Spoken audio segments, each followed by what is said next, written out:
Welcome to Episode 4 of Grandy's Adventure Storybook. Stories for grandchildren of any age, written and performed by me, Andrew Cullum. Telling the adventures of Edward, a boy secret agent for the king in the English Civil War. Part 4. Edward and the Blacksmith's Boy. Edward had come out riding from Kenilworth with the two princes, Charles and James, or Jim, as he was sometimes called. They had not been kind to Edward. But now they had been chased away by some riders from the enemy camp. Edward was talking with a boy called Jack, who might be one of the enemy. Jack had said that the leading rider who had chased the two princes away was Captain Thunder. Edward felt afraid and confused, but he didn't want Jack to think he was afraid. "Captain Thunder," he said, trying to sound more confident than he felt. "One of my friends likes to call him Captain Tummyache." Jack smiled and then laughed. "Captain Tummyache," he repeated, and then giggled even more. "That's the funniest thing I've heard all week," said Jack. This made Edward laugh too, and soon they were both laughing so hard they were nearly crying. Then Jack asked, "Where have you come from, anyway?" "This morning, just from Kenilworth," said Edward. "How?" said Jack. "You can't have walked all that way." "No," said Edward. "I tied my horse up so I could get closer to the enemy camp." As soon as he said it, he knew he shouldn't have. What if Jack was on the enemy's side? "You have a horse," said Jack. Edward nodded. "Caw," said Jack. "Your folks must be rich." Edward couldn't think of anything to say.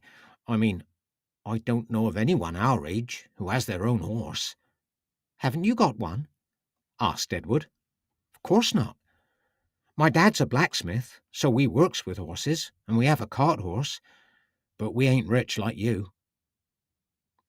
Edward had never heard anybody call him rich before.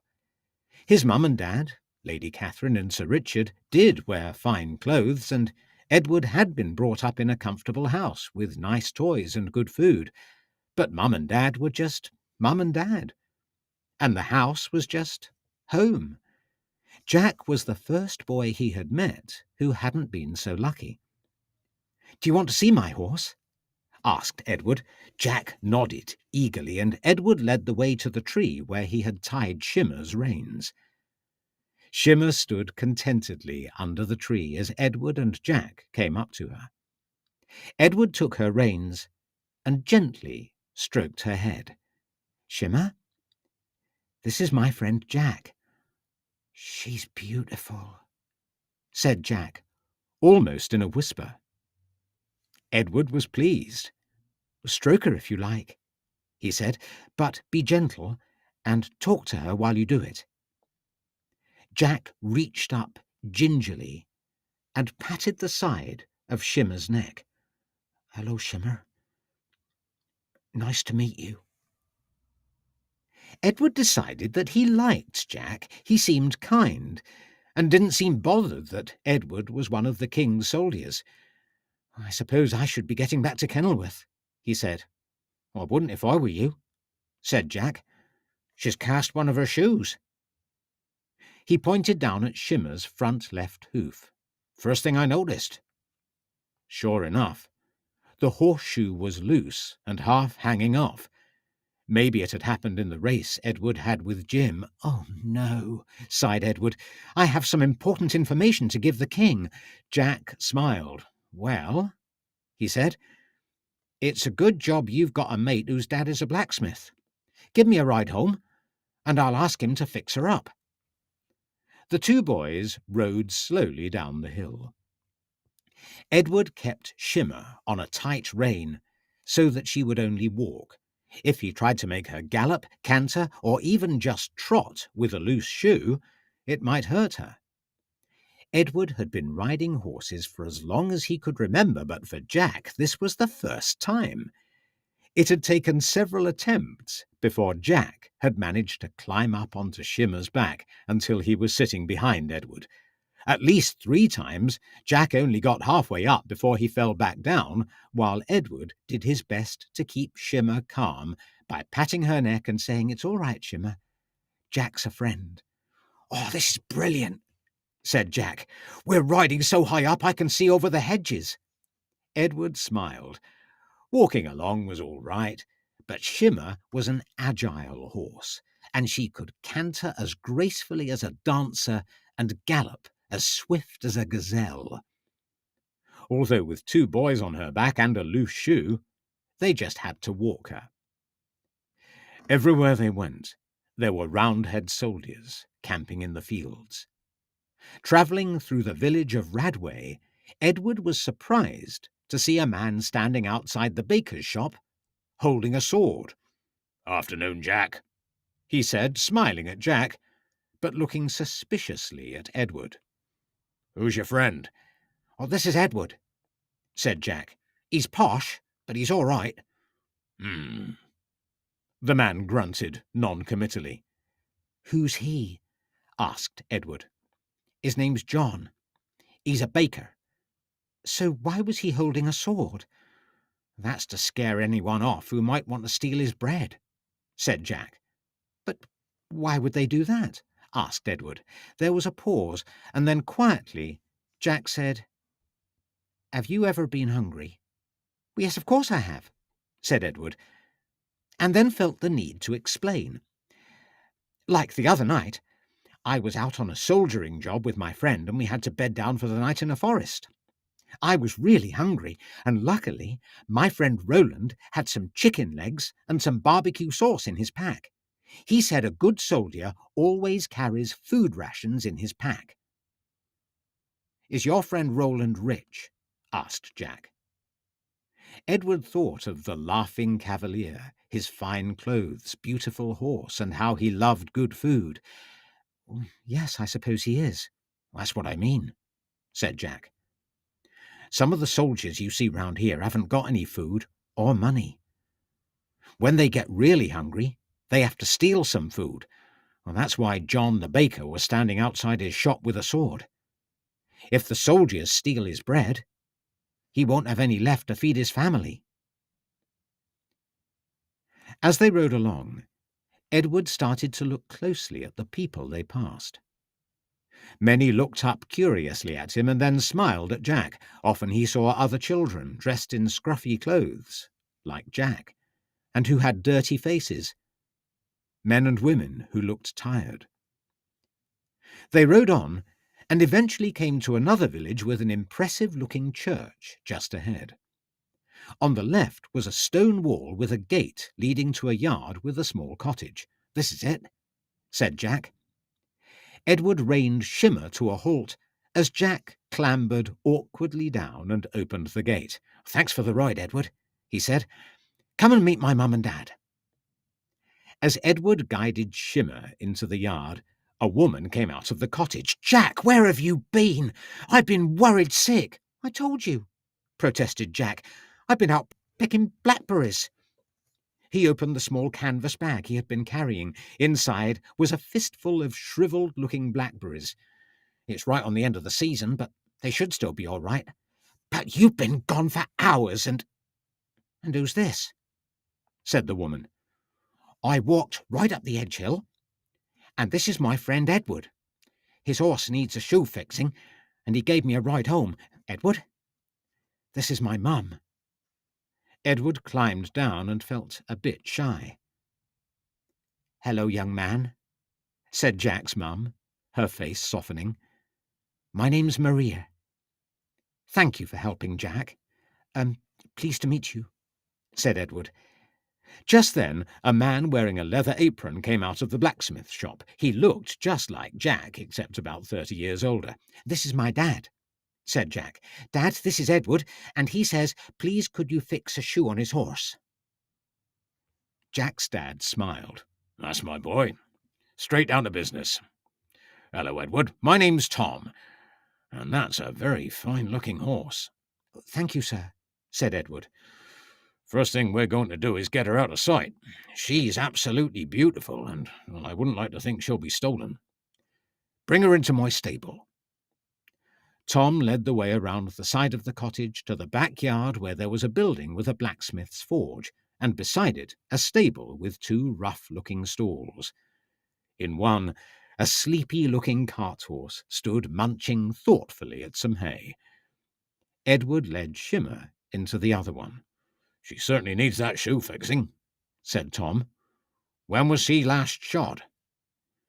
Edward had a vague memory of Sir Richard arranging for a nearby blacksmith to reshoe the family's horses. How long ago that was, he couldn't say. "I don't really know, sir." Tom smiled. "Never mind. I'll soon fix her up. I'll do that after lunch." When Edward went into Tom and Maria's cottage, he was surprised at how dark it was. A small open fire was flickering in the fireplace, and Maria was heating a saucepan on a metal stand just above the flames. The room reeked of wood smoke and cooking, and the only light was from the open doorway and a small window. There was a table with 2 rough wooden benches on either side. Jack and Edward sat on one side, and Tom on the other, while Maria brought out 4 wooden bowls and spoons, then came over with the saucepan. She spooned out 4 dollops of what looked like a sort of grey porridge with shriveled lumps of carrot onto each plate. It really didn't look very tasty. But Edward remembered that he was a guest, and the polite thing to do would be to pretend to like it, even if he didn't. He was about to start eating when Tom said, "Let us give thanks." He, Maria, and Jack bowed their heads in prayer, and Tom said, "Lord, we thank thee for thy many blessings, for this food, and for new friends." Then they picked up their spoons and started eating.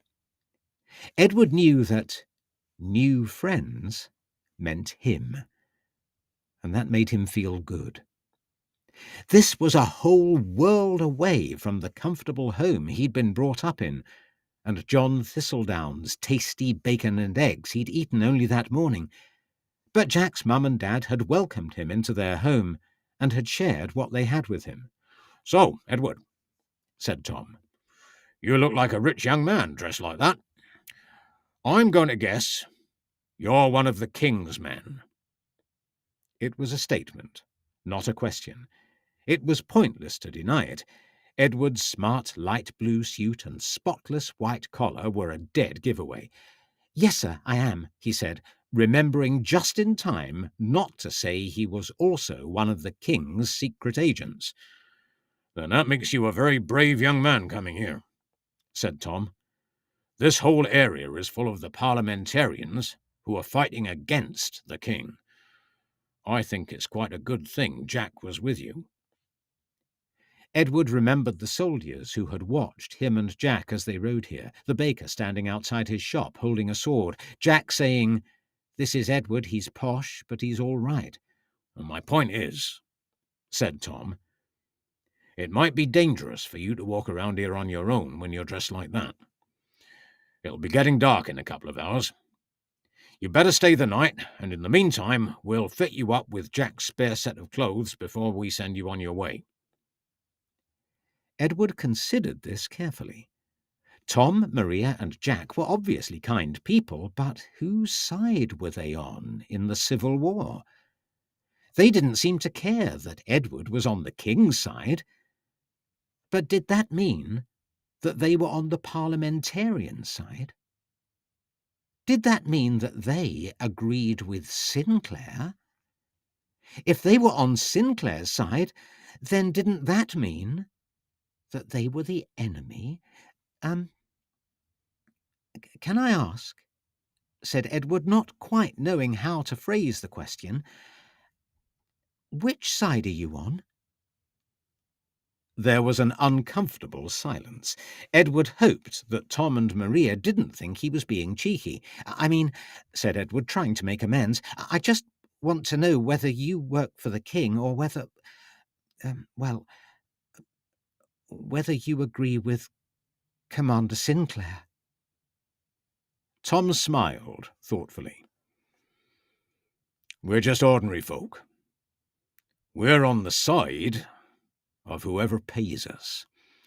At the moment, it's the soldiers who are here right now who need shoes for their horses."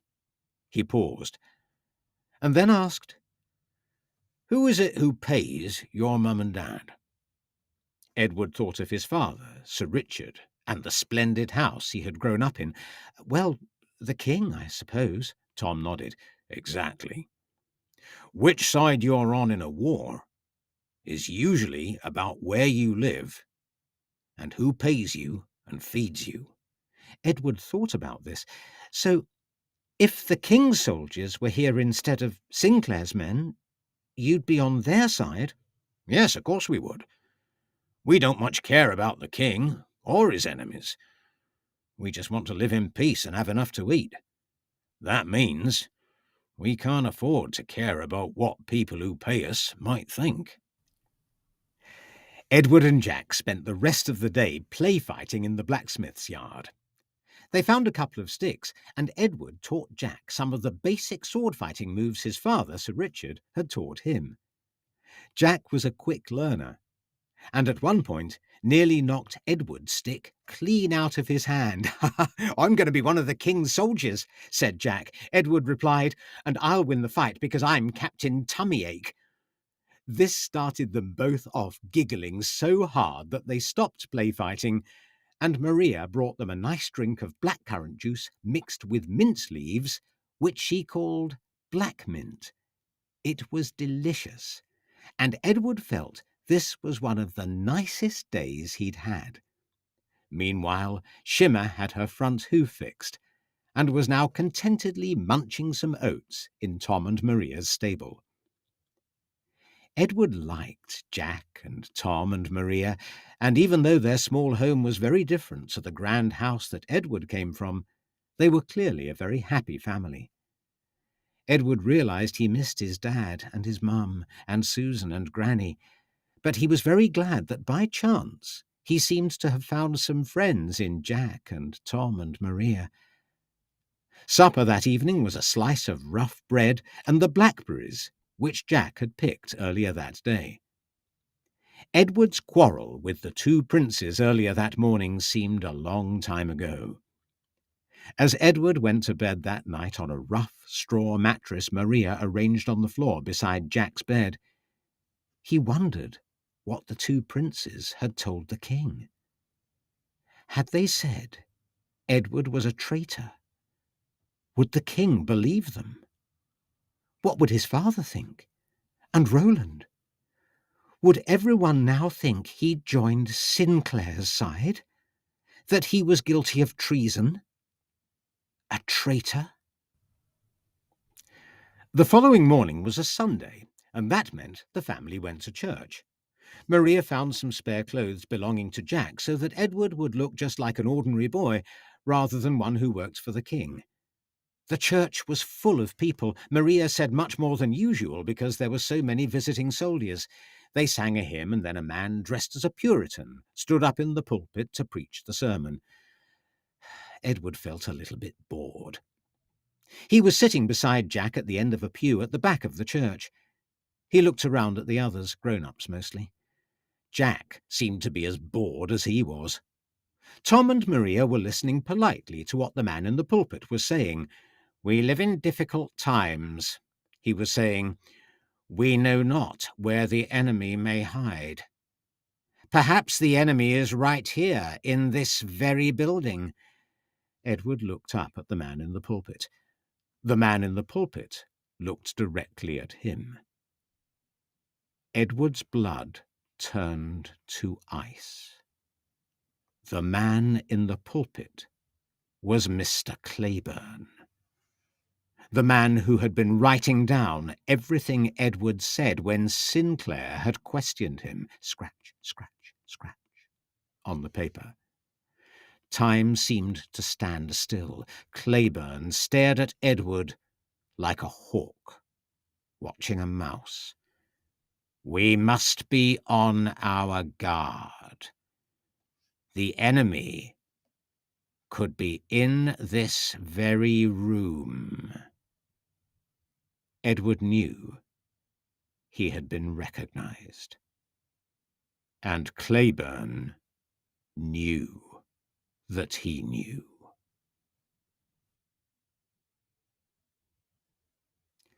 Clayburn finished his sermon and announced the next hymn. Everyone stood up. Once the singing had started, Edward whispered to Maria, "I need to get out of here. The man in the pulpit is one of my father's enemies." Edward could see Clayburn talking to another man dressed in Puritan black and pointing in Edward's direction. "All right," whispered Maria. "If you need us, you know where we live." The other man was coming down the aisle with a plate for people to put their collection money. Every so often, his eyes would flick in Edward's direction. With a whispered "Thank you" to Maria and "Wish me luck" to Jack, Edward suddenly turned and walked as fast as he could towards the church door, and then stopped in his tracks. A man stepped in front of him, blocking his escape route from the church. Edward looked up. The man standing in his way was Sinclair. "Well now, Master Edward, so nice of you to come and see us. Just remind me, when did you last see your father?" Edward was vaguely aware of the church congregation still singing a hymn. "I haven't seen my father for many days, sir." "Ah, no. Of course you haven't," said Sinclair. "And I suppose you're not a secret agent working for the king, either." "No, And now you come into our territory in disguise, dressed like a peasant? That makes you a spy. A traitor." Sinclair leaned down to face Edward. He gave a cruel smile. "And you know what we do to traitors in wartime." It was as if everything was happening in a horrible dream. "You will not escape this time, my cheeky young friend. You're under arrest for treason against the parliamentarian cause," sneered Sinclair, with a smile that didn't quite reach his eyes. He stood up and indicated to the soldiers standing behind him in the church porch.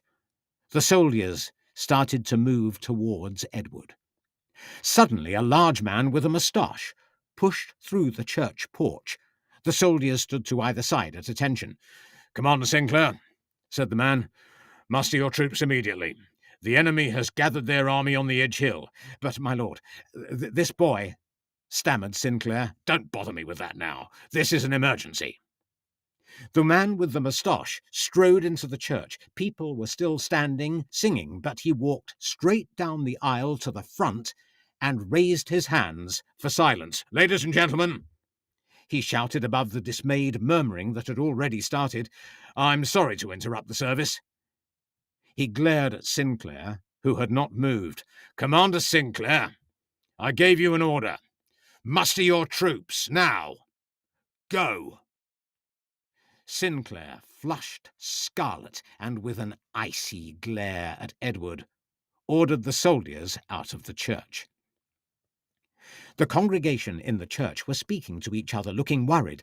The man with the moustache silenced them with a raise of his hand. "As I was saying, I'm sorry to interrupt.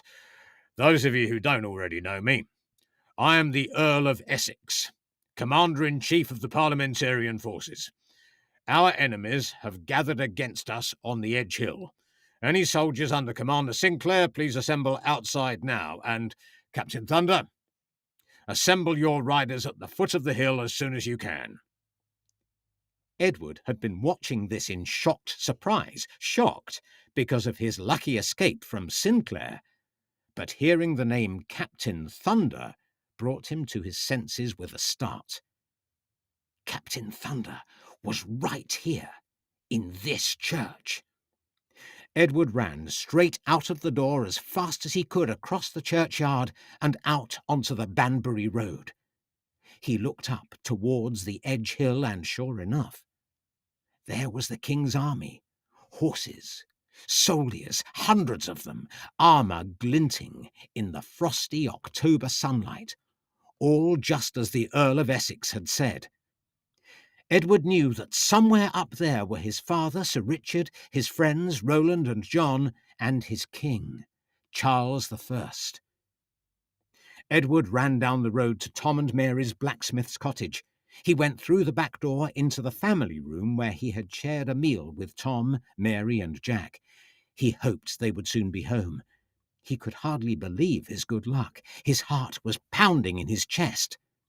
The shock of first being recognised by Claiborne and then coming face to face with Sinclair, added to that was the word traitor. The two princes had called Edward that when they'd been unkind to him. Sinclair had said the same. They had all then said, "And you know what we do to traitors in wartime." Edward didn't know, but he could guess that it meant they were executed, killed. And now, both sides in this civil war had called Edward a traitor. Suddenly the cottage door opened, and Tom and Maria came in, followed by Jack. Straight away, Edward knew that something was wrong. He could see it in Tom and Maria's eyes. He could sense it by the way his new friend Jack was nearly crying. "I'm sorry, Edward," sobbed Jack. "He made me tell him." "It's not your fault, son," said Tom with his hand on Jack's shoulder. Tom then turned to Edward and in a gentle voice said simply, "It's like I said, Edward. We're not really on anyone's side. We just want to live our lives in peace. I honestly tried to protect you, but he asked young Jack about you, and Jack was very brave, but he had to answer. Captain Thunder made him say where you were."